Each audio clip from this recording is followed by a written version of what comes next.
What's up YouTube, and welcome to my pickups video for the month of June 2024.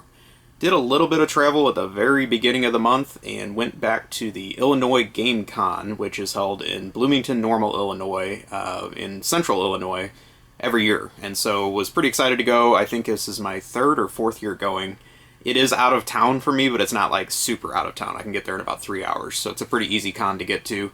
And I really like it because it pulls from a lot of different markets. It's not a big city itself, but it seems like it brings in vendors from St. Louis, where I'm from, Chicago, Indianapolis, rural Iowa, all kinds of different places. So you get to see some different vendors that you don't necessarily get to see in town for our local con.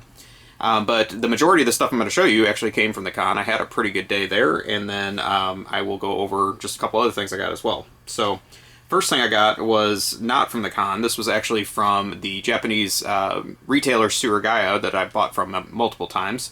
And I've kind of curtailed my buying a little bit. It's really interesting right now what's going on with the Japanese game market, because the yen is still incredibly weak to the US dollar, like possibly the weakest it's been in 40 years or so. But Surigaya seems to be raising their prices to counteract that, and so even with the advantageous dollar, their stuff doesn't seem any cheaper anymore.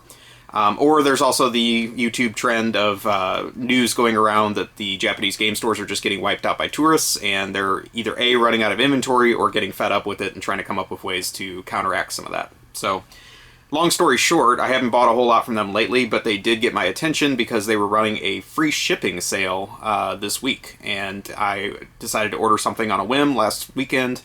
And just like normal with Surigaya, they way overpackage their stuff, and it gets here mega quick. So even with them paying the shipping, I got my order in like 2 days, which is kind of unheard of, knowing I can't even get domestic packages sometimes that fast. But I did get League Bowling for Neo Geo CD, which of course was an arcade game that you could play on the AES and MVS as well.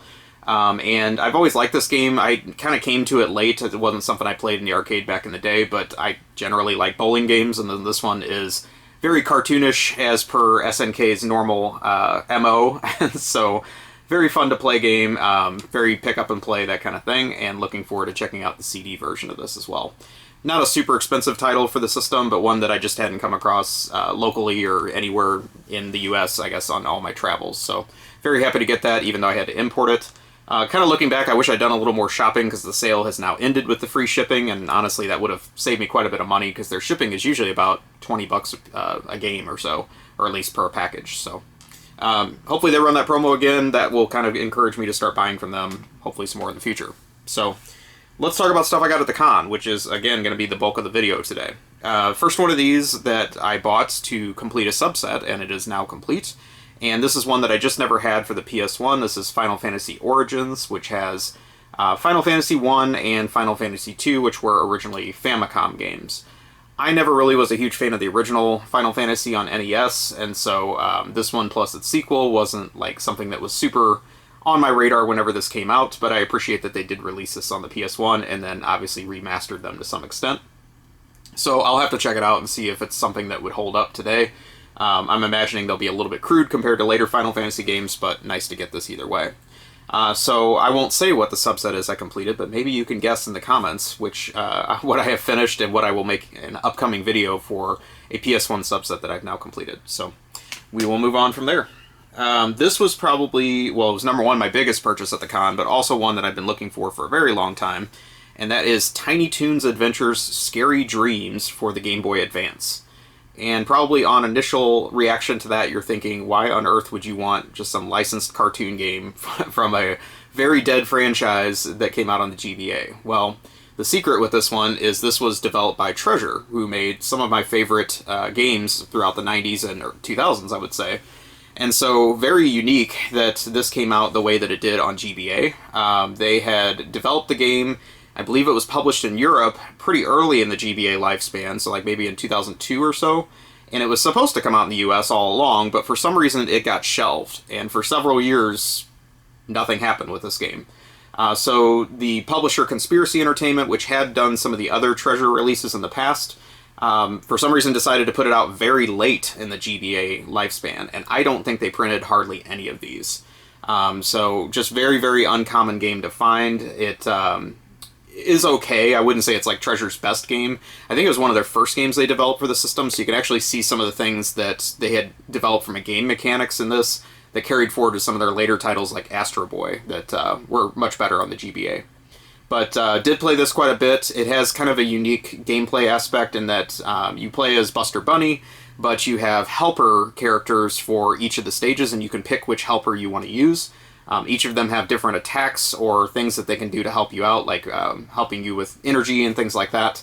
And it's not as frantic as some of the Treasure games, but definitely you can see some of the influence of like their style and how this game works. So very happy to get this. I have been chasing this game for years. I've considered buying loose copies of it that I found along the way, but I don't think I've ever seen a clean, complete copy like this one. It still had the original shrink wrap around it. It had been opened up just at the top seam.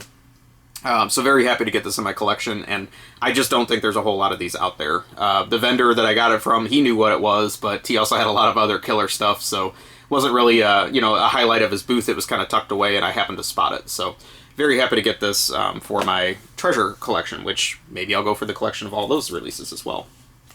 Next, I'll go over some manuals I got at the con. I always like to find NES manuals, especially in person, for my set. And first one of these is one of the unlicensed titles. This is Blackjack, which is about as exciting as you can imagine. And this was one of the games that was developed by American Video Entertainment, which was kind of a weird unlicensed company for the NES. Kind of cool artwork on it, with all the different blackjack players in there in the casino, but not really a notable title that much. The next one is not really a rare title. I don't know why I didn't have this one, to be honest. Maybe I've even passed this up just thinking I had it, but I had my list there, and I noticed I did not have Metal Mech for the NES by Jalico, and not really a game that I remember a whole lot about, so maybe I'll have to go back and play that one, but I'm assuming obviously a mech-related title. And then the next one is one of the Tengen releases. This is Roadrunner, and these came in these extra long manuals. Unfortunately, this one got folded up along the way, probably due to its unusual size, but one that I definitely needed. It's an incredibly thin manual. It's only got like 2 pages, but I guess, honestly, Roadrunner is pretty simple, so not a whole lot to do with that one. One other thing I bought on a whim there, just hoping I needed it, and it turned out I did, was somebody was selling the poster that came with Ryar for the NES. And I wasn't sure if I had the box and manual for this game. Well, I knew I had the manual, but I wasn't sure if I had the box, and I wasn't sure if I had the poster. Turned out I didn't have either one, so now I'm on the hunt for a box for this game, but very cool poster. I've always liked Ryar. I was kind of surprised I didn't have this in my collection, so I was glad to grab this just on a roll of the dice that I didn't have it already.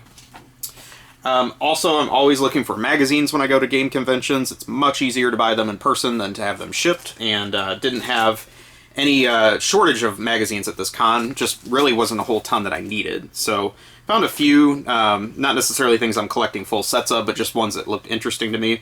This is an issue of Video Games and Computer Entertainment. I've always liked this magazine. This is kind of a predecessor to Tips and Tricks magazine with a lot of the same writers, but actually more of a full news and reviews type magazine than just like Tips and Tricks. So this one obviously has Mortal Kombat 2 on the cover, which I think was on like 80% of the covers in 1993 and 1994, but it's still a pretty good issue, and they did go a little bit deeper into some of the more like import-centric titles than maybe what you saw in some of the more mainstream magazines. So nice to get another issue of that in the collection. The next one I got is not really one of my favorite magazines, but this was an issue of Game Players magazine. And I have a few of these in my collection. They're not necessarily the best to read. I also don't really like their art style that much. But this one, kind of a nice looking, like early Ultra 64 cover before the N64 came out. And then I think what actually attracted me to this one is it had a full spread on the game Snatcher, which is one of my favorites. Obviously they liked it pretty well in their review, but nothing really insightful I didn't already know about the game. So just nice to see that covered in here as well. And then I got a few issues of EGM, which I'm kind of considering going for the full set of all the 90s issues.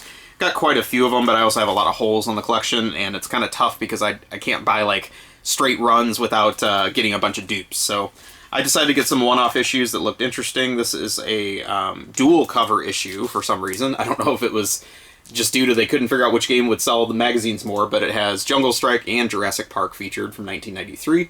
Kind of a weird like fold-out cover as well.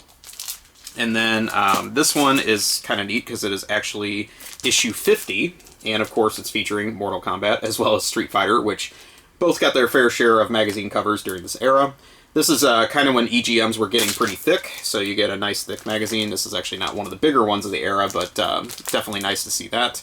Covered a lot of 3DO and Sega CD type games of this era, so kind of cool to see that. And then another popular game that you saw in a lot of magazine covers was NBA Jam, so I got this issue as well. This issue is even thicker than the other one too, so kind of the same era, around 1994, that the games are covered in this one. And then probably the weirdest thing I got at the con, and I don't know a ton about this other than like an old Reddit thread that I found, but one guy had some industry-related goods, so things that he had brought back from like E3s back in the day and things like that, that looked legit. You know, a lot of different like weird publishers that he had promotional material from he was selling. He didn't really even know how to price the stuff. He was kind of just like make offer. And so one thing caught my attention because I think this is legit vintage and very weird. It is a PlayStation licensed cigar cutter. And so it has a nice sharp blade inside of it, which you got to be careful of. And obviously you can put your cigar in there and cut the tip off of it. So I am not a big cigar smoker, but I thought this was a very interesting piece of memorabilia. There are some different stories out there of like where this came from, so I'm not necessarily going to spread the rumor in case I find out that one of those is not true in the future. But definitely something I've never seen before, and I don't think this would have been sent to stores like, you know, GameStops and things like that to promote games because, you know, kind of has a sharp blade and all that. So I think it kind of came from like a after party type of setting, but I won't, you know, like say that's for certain. So if you know more about this odd piece of promotional merchandise, please let me know. I got it for $10. Like I said, neither of us really knew what to ask for it, so we both came to a deal on that, and I said, why not put it on the shelf for $10? So I have that. And then the last thing I got at the con was by far the bulkiest purchase, and it was very awkward getting this through a very big crowd of people. But there was a vendor there that had this giant bin under his table, and in the bin was NES sleeves. And so I am always trying to get more of these because I want to eventually get all my complete set of cartridges in the original sleeves. I'm getting pretty close, to be honest, but this was a huge windfall for me, especially something I wouldn't want to ship. And this bin had 92 sleeves in it, I counted, as well as about 7 or 8 of the Super Nintendo dust covers as well. So I will be spending some time today putting all my NES games back into these sleeves and swapping out the Funko Land paper sleeves that I have on a whole bunch of them. But I got the whole bin for $20. So, like I said, I could not even think about passing up a deal like that. That is, you know, typically those things are like $1 a piece in most stores, if not more. So very happy to get that, and something, again, deals like that you can only find at a convention. You're not going to get a deal like that online, and especially with shipping, you would never come up with a price like that. So that is why I still enjoy going to live game cons in the year 2024. But that about does it. I've got some travel planned in July, so hopefully we'll have some interesting things coming back from those trips. And thank you very much for watching. Please take a moment, like, comment, subscribe, let me know what you think, and I will talk to you soon. Have a great day or night, wherever you are.